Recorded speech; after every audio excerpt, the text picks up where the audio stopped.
Hey everybody, Mike here. Today's video is going to be short and sweet. We're going to talk about video transitions in Davinci Resolve. Now I've got these two clips already loaded, so when we bring the cross dissolve over, it doesn't want to load. Why is that?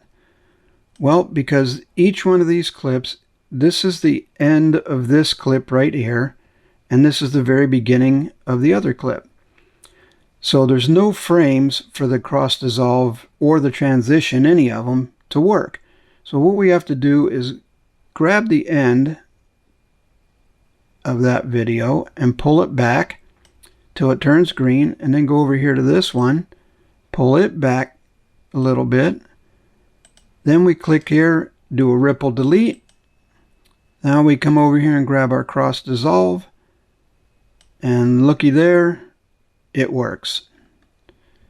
And now it's perfect.